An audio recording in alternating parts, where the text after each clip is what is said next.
பொதுவாகவே கால்பந்து வீரர்களை பொறுத்தவரையில் 35 வயசு கடந்துட்டாலே ஓய்வு பற்றி யோசிக்க ஆரம்பிச்சிருவாங்க. ஓடி ஓடி களைத்து போய் ஓய்வு பற்றின எண்ணம் தலை தூக்கிரும். அப்படி ஓய்வெடுக்க வேண்டிய வயசுல இன்றைக்கும் தலைப்பு செய்தியா ஒருவர் இருக்கிறார் அப்படின்னா யாராக இருக்க முடியும்? சந்தேகத்திற்கு இடமே இல்ல, லியோனல் மெஸ்ஸி தான். பம்பரமாக சுழன்று கோல் அடிப்பதாகட்டும், சக வீரர்களுக்கு கோல் அடிக்க உதவி செய்யறதாகட்டும், மெஸ்ஸிக்கு நிகர் மெஸ்ஸி தான்.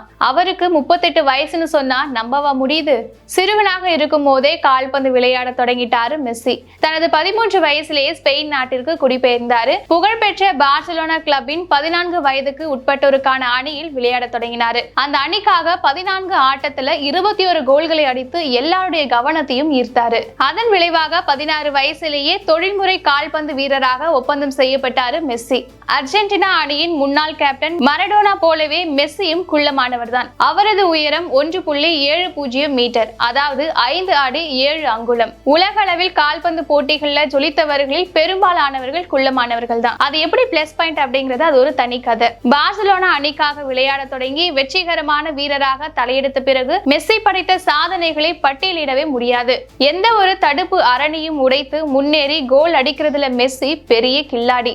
டிரிபிளிங் செய்வதில், அதாவது பந்தை உருட்டி செல்வதில் மெஸ்ஸிக்கு இணையான வீரர் தற்போது யாருமே இல்ல அப்படின்னு கால்பந்து வர்ணனையாளர்கள் சொல்றாங்க. மெஸ்ஸி கிட்ட இருந்து பந்தை தட்டி பறிக்கிறது அவ்வளவு எளிதான காரியம் இல்ல. முரட்டுத்தனமா விளையாடும் தடுப்பு ஆட்டக்காரரை கூட திணறடித்து விடுவாரு மெஸ்ஸி. 2000 இருந்து 2021 வரைக்கும் பார்சிலோனா அணியின் அங்கமாகவும் தூணாகவும் இருந்தாரு மெஸ்ஸி. அந்த காலகட்டத்துல பார்சிலோனா அணிக்காக 672 கோல்களை அடித்திருக்கிறாரு. ஒரு கிளப் அணிக்காக அதிக கோல்கள் அடித்த வீரர் அப்படிங்கிற சாதனையும் படைத்திருக்கிறாரு. அது மட்டும் இல்லாம 269 முறை பிறர் கோல் அடிக்கவும் உதவி செஞ்சிருக்கிறாரு. அந்த வகையில் பார்சிலோனா அணிக்கான அவரது கோல் பங்களிப்பு 941. பார்சிலோனா அணிக்காக 35 கோப்பைகளை வின் பண்ணி கொடுத்திருக்கிறாரு. அந்த அணிக்கு அதிக எண்ணிக்கையில பட்டங்களை வென்றெடுத்த வீரரும் இவர்தான். இதே போல ஃப்ரீ கிக்குகளை கோலாக்குவதிலும் கை தேர்ந்தவர். கிளப் அணிகளுக்கு அவர் 50 ஃப்ரீ கிக்குகளை கோலாக்கி இருக்கிறாரு. அதிக ஹேட்ரிக் கோல்கள் அடித்தவரும் இவர்தான். அந்த வகையில 48 ஹேட்ரிக் கோல்கள் அடங்கும். சாம்பியன்ஸ் லீக் தொடர்ல 120 கோல்கள், லா லிகா தொடர்ல 474 கோல்கள்னு நீண்டுகிட்டே இருக்கு அவருடைய சாதனை பட்டியல்.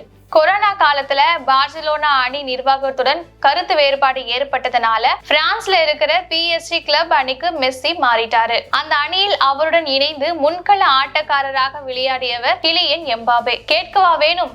மெஸ்ஸி எம்பாப்பே இணை கோல் மழையில ரசிகர்களை நனைய வைத்தது. PSG அணியில் விளையாடிய போது அவருடைய கோல் பங்களிப்பு 66. இதுல அவர் அடித்த கோல்கள் 32. 34 முறை பிறர் கோல் அடிக்கவும் உதவி செஞ்சிருக்கிறாரு. ஒரு கட்டத்துல PSG அணியுடனும் முரண் ஏற்பட்டதுனால அமெரிக்காவில இருக்கிற புகழ்பெற்ற இன்டர் மியாமி கிளப் அணியில இணைஞ்சிட்டாரு மெஸ்ஸி. மேஜர் லீக் சாக்கர் கால்பந்து தொடரில விளையாடிட்டு வராரு. அமெரிக்காவில பேஸ்பால், ரக்பி, கூடைப்பந்து, டென்னிஸ் போன்ற விளையாட்டுக்கு இருக்கிற மவுசு கால்பந்துக்கு அவ்வளவா கிடையாது. ஆனா மெஸ்ஸி வந்ததுக்கு அப்புறம் கால்பந்து பற்றிய அமெரிக்கர்களின் பார்வை மாறியது. MLS தொடரை பார்க்க ரசிகர்கள் குவிய தொடங்கிட்டாங்க. அதிலும் மெஸ்ஸி பங்கேற்கும் இன்டர் மியாமி அணி போட்டி என்றாலே கூட்டம் அலை மோதுகிறது. அரங்கமெங்கும் அவருடைய பெயர் தான் ஒலிக்கிறது.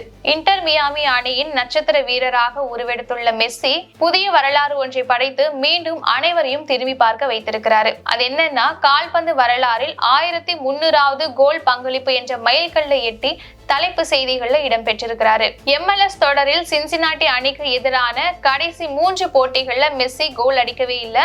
ஆனா நவம்பர் 24ஆம் தேதி நடந்த போட்டிகள்ல அது எல்லாவற்றையும் மாற்றினாரு. ஆட்டத்தின் 19வது நிமிஷத்தில் ஒரு கோல் அடித்து ரசிகர்களை மகிழ்ச்சி கடலில் திளைக்க வைத்துட்டாரு. அது மட்டும் இல்லாம தன்னுடைய அணி மேலும் 3 கோல் அடிப்பதற்கான வாய்ப்புகளையும் ஏற்படுத்தி கொடுத்தாரு. இந்த போட்டியில இன்டர் மியாமி அணி 4-0 என்ற கோல் கணக்குல சின்சினாட்டியை வீழ்த்தி இறுதி போட்டிக்கு நுழைந்தது. இன்டர் மியாமி அணிக்காக இதுவரை 117 கோல் பங்களிப்பை அவர் வழங்கினாரு. அதில் அவர் அடித்தது 78, பிறர் கோல் அடிக்க 39 முறை உதவி செய்திருக்கிறாரு. இதே மாதிரி அர்ஜென்டினா அணிக்காகவும் 176 கோல் பங்களிப்பையும் மெஸ்ஸி வழங்கியிருக்கிறாரு. சின்சினாட்டிக்கு எதிரான போட்டியில அளித்த பங்களிப்பை சேர்த்து கால்பந்து வரலாற்றில் மெஸ்ஸியின் கோல் பங்களிப்பு 1300ஆக உயர்ந்திருக்கு.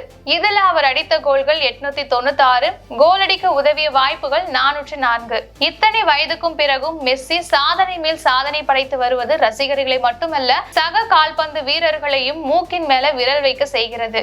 கால்பந்து வரலாறுல இந்த இமாலய சாதனையை நிகழ்த்தி இருக்கும் முதல் வீரர் அப்படிங்கிற பெருமை மெஸ்ஸிக்கு கிடைத்திருக்கு. மெஸ்ஸியின் போட்டியாளராக பார்க்கப்படும் கிறிஸ்டியானோ ரொனால்டோ இதுவரை 1215 கோல் பங்களிப்பை வழங்கி இருக்கிறாரு. மெஸ்ஸியின் சாதனையை மிஞ்சுவதுதான் ரொனால்டோவின் இலக்காக இருக்கும் என்பதில் சந்தேகம் இல்லை.